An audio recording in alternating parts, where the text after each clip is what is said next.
We all know those GLP-1 injections work wonders, but that price tag almost gave me a heart attack when my insurance denied coverage. I was staring at a choice between paying my mortgage or paying for weight loss. Talk about a rock and a hard place. Then I found Elevate Health compounded semaglutide at just $58 with payment plans that don't require a second mortgage. Same medication, same results, but a price that real folks can actually afford. Visit joinelevate.com today. That's JOINELEVATE.com. Your wallet will be as happy as your waistline. This medication is not FDA approved.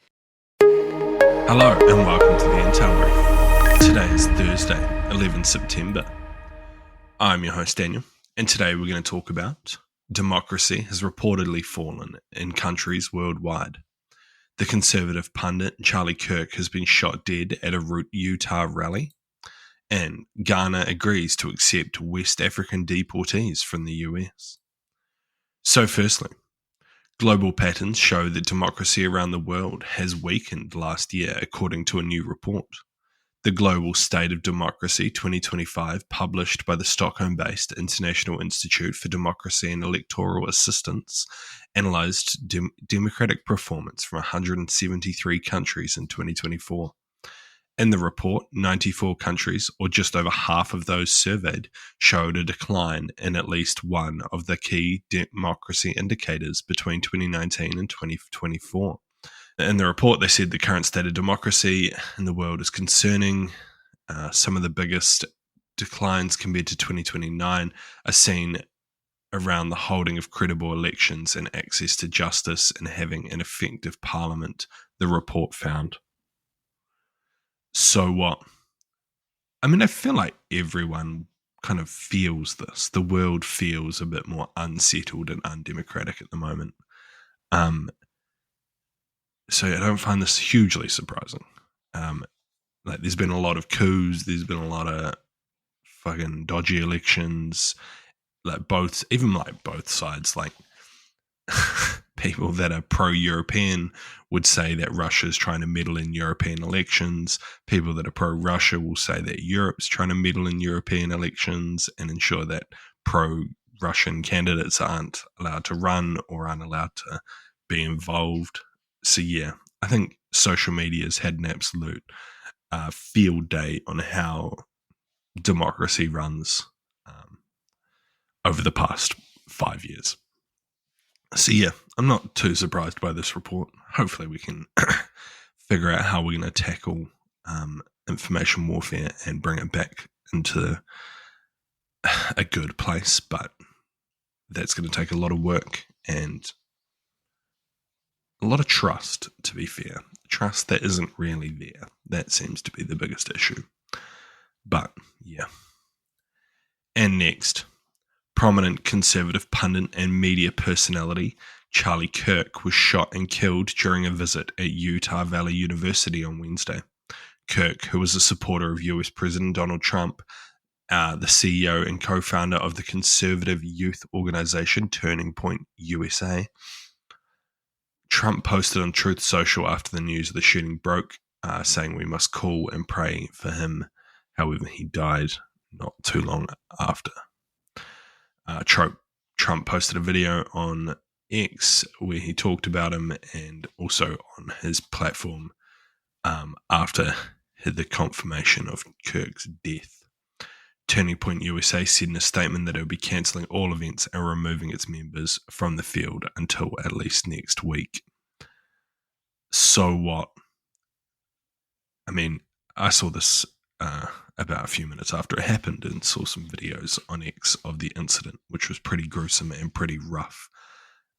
It's a very sad state, and it kind of shadows the state of US politics at the moment and how just divided things are.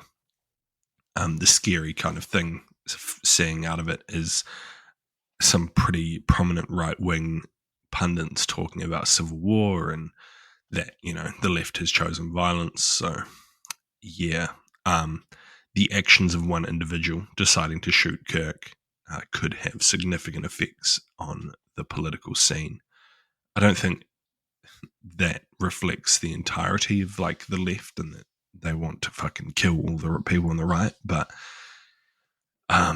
you can see how that would be interpreted as Kirk was a pretty prominent, pretty public figure, and shooting him in a very public way is going to have an effect. It seemed confusing whether that the shooter was arrested. There was an individual dragged away that lots of people were sharing videos of, but then the university stated that it wasn't him. So that seems unclear, but I guess time will tell when it comes to that. It doesn't really matter. It'll matter if they haven't found him, but yeah, I'm sure they will. And lastly, Ghana has agreed to accept West Africans deported from the US, the president said on Wednesday. He said in a statement that Ghana had agreed to take nationals from West Africa, where a regional agreement allows visa-free travel. They were approached by the US to accept third-party nationals who were being removed from the US and have agreed to take them as long as they are West African nationals. He said in a statement, the first batch of 14 people, which includes several Nigerians and one Gambian, has already arrived, he told journalists. He did not specify the number of deportees that Ghana had agreed to accept. So what? Well, I'm sure this is going to be extremely controversial, much like most deportations currently. It's unsurprising. It's likely that Ghana is going to receive some significant funding for accepting these people, and that's money that they probably want and need for their economy. And also, the US and other Western nations need safe places to send these people because they just can't keep them in their country. We're seeing the effects of that across Europe, the US, and the UK. So somewhere they have to go somewhere. It's a pretty shitty, sad state of affairs, but yeah, I don't know. It makes sense to send them to a safe country such as Ghana.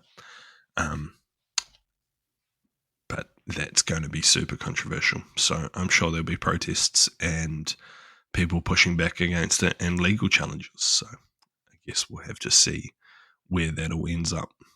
If this works out, it seems likely that the UK and other European nations might also try and get involved and use Ghana as a way to send illegal migrants back to Africa. But yeah, that's been your Intel Brief. I've been your host, Daniel, and I'll see you again tomorrow. See you.